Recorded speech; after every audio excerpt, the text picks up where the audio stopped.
Hello. So for today's video, I have a very interesting subject. Now this is the only French revolutionary Montandon watch which has been documented and we know of. This is an entirely unique object. Now I'd like to share that information with you today. Now this piece is part of a private collection of the owner, and this has come down through his family as he is related to the receiver of this watch. This was gifted to the mayor of Clermont-Ferrand in France, and the makers of this watch are André Olphan and Balthazar Montandon, and they signed their watches Olphan et Montandon à Clermont.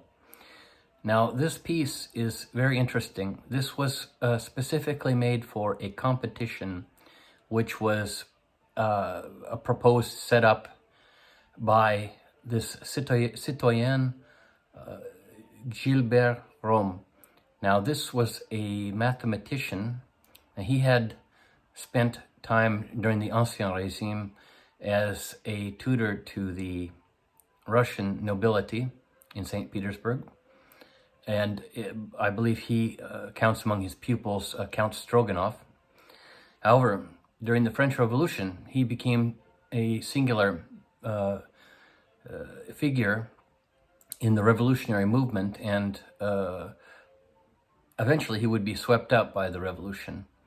Now, this Citizen Rome, who proposed this competition, he proposed this competition around 1794. And this was for the creation of a decimal system watch, or watches along these lines. Now, they had in 1793 already implemented a revolutionary calendar based on the metric system, and the time also would be based on the metric system. This was based on the number 10. So that's why it is called the decimal system. So this piece that we're looking at was made specifically for this competition, and it dates to 1794. Now, it's interesting, there were criteria for this competition that were set up, and for one reason or another, this watch did not fulfill the criteria of the competition. It was returned to the watchmaking duo, this Olphan et Montandon. And then this piece does have a serial number in the case. The movement is numbered, and this was probably because it was not made for sale. This was specifically made for this competition. So this is an entirely unique object in the Montandon watch history. So I'd like to share this with you, and I will let you look at images of this. We do not have the object on hand. However, this is with permission of the owner. We have been provided with very much information. He is very knowledgeable about this watchmaking period and the makers, their genealogies, and the entire history. So let us go to the watch itself. So before I go to the actual watch, I do want to show you what some of the other French Revolutionary watch looks like. Now these watches, and this is from this period, the 1793 to 1794, when this competition was happening. But as we can see, these are examples of such revolutionary watches, and you will notice that there are a predominance of multiple subdials. And for example, we see on the right side of this piece, we have the old system with the 12 based what we use today. But on the left side, we have the dial in a decimal system based on 10 and the various subdials. And this is a common, once again, we see the subdial in the French Revolutionary time. This is revolutionary time, or decimal time as it's referred to. And then the old time. And now this watch is specifically based on revolutionary time. However, there is a small subdial in the center, which we can see on 12s. So there was probably a little bit of, since this was a transitional period, there would have been an attempt to equate both times. And if one would be traveling, it would be logical to know local time. So these are the style of watches that we're dealing with here. Here's some more French Revolutionary watches. Very intricate dials. Now, some as this piece, this is a revolutionary themed watch, however, it's still in the old system. So obviously this was a challenge to move to this newer system, and as we'll find out, it did not eventually stick. That they eventually did go back to the old system. And I believe the calendar itself, the revolutionary calendar, may have been abandoned by as early as 1808. So perhaps slightly before then. So let us look at this. So Balthazar Montandon, he is one of the Blaise Leon branch, Montandon Blaise Leon, who originated in La Brevine in Switzerland. And he emigrated to Clermont around the time of the 1780s, late 1780s, certainly before 1790. And he was not able to work alone. He needed to work with a local established French watchmaker by the specific rules, how the businesses were functioning. And this was one of the reasons why he eventually began to work with André Olphan, who was a very interesting personage in the area of Lyon and Clermont-Ferrand. And this individual, he was a Freemason. Now Balthazar was most likely also a Freemason. And they seem to be very pro-revolutionary, very forward, progressive thinking individuals. Now, André Olphan was certainly a Jacobin, a dedicated, devoted Jacobin. And we do find that they were together supporting revolutionary causes, including, we do know that he was, Balthazar was, and André Olphan were involved in donating money for material fabrics to make uniforms for prisoners of war, enemies of the revolution. But they were also very dedicated Protestants, and they fought for the right to assemble in their areas. For example, in the city of Clermont-Ferrand, they made petitions, and Balthazar was very prominent in this, but Olphan family was also in the same community. They wanted the right to assemble religiously in their area without any trouble. So the Catholic Church had a monopoly, more or less, or stranglehold on religion, and even the before the revolution, all burials, all religious activities was strictly controlled, or were strictly controlled by the Catholic Church. Now, this is the only other Olphan and Montandon watch piece that exists, that's recorded. Now, this is only a cadran. We see this was signed number 1064 on the back, on the reverse of the cadran, and it's signed Olphan et Montandon et Clermont. This is probably predating the Revolutionary watch, if one judges by the serial numbers. However, we are still looking about 1790 to 1795 for this piece. It will be noted that it is in the old calendar, 12 based. So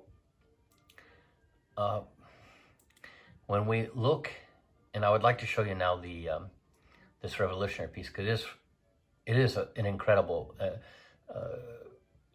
totally unique, ultra rare, probably the only one in its existence, for obvious reasons, as it was designed for this competition. But here we go.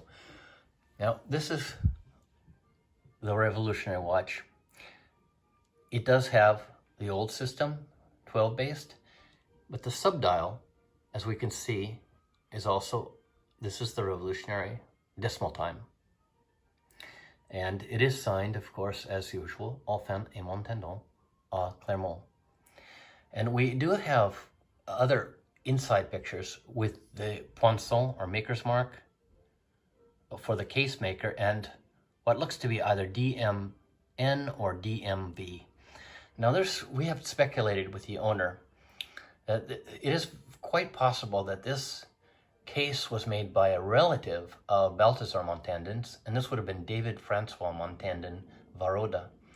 And he was a orfèvre, a goldsmith, and a watchmaker, monteur de boîte, in Paris, and he predates this partnership, as he was already by 1770 established in France with a permission from the royal court to do watchmaking. Now, he would later be joined by Yersin, this David Francois, and Yersin and Montandon. Now, Yersin was another Swiss compatriot. Now, he received his mastership in 1778. We find them certainly by the 1780s in Paris, and an example of their watches would be this Quantième. This is probably older than the revolutionary piece. Once again, we find it in the old style numbering system. But this Quantième, and this was a calendar watch clock, it told the days of the month. Now this was Yersin and Montandon. So this is the oldest known watch, and there is another one in the Louvre. There are two watches by this pair that we know of.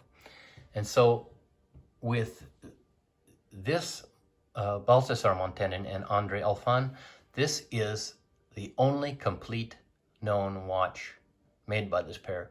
There are other objects that Balthazar made, including there is a singular mantle clock, which is a directorate mantle clock, which is dating around the time of probably 1805 to 1810 period. But this is certainly the only complete watch that we have by these makers. And this is really fascinating.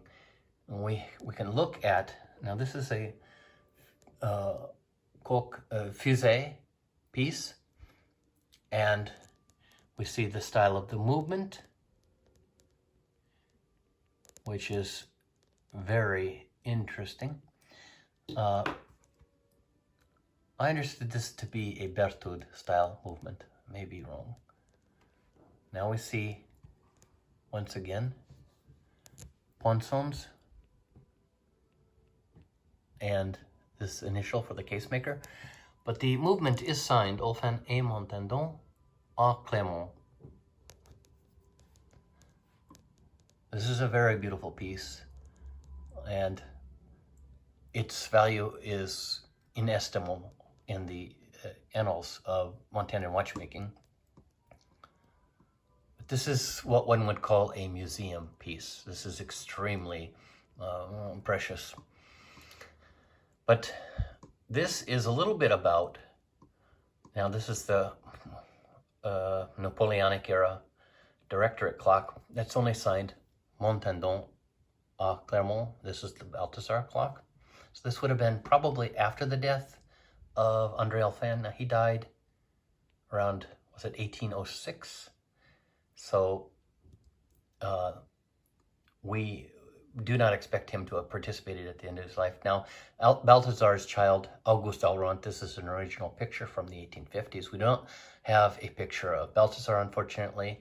We can, via the son, and this was his younger son. Now, his other son, Alexis, was also in the Paris area, became a minister, or rather under the ministry of the post, a official, and later is involved with in the handling after the will of Napoleon Bonaparte with the banker Lafitte, Napoleon's banker, for the repayment of various taxes and whatnot. We do not have a picture of Alexis, but Auguste Montandon may give us a glimpse of what Balthazar looked like. So now Auguste Laurent, he was the head pastor or preacher of the Louvre Conservatory in Paris.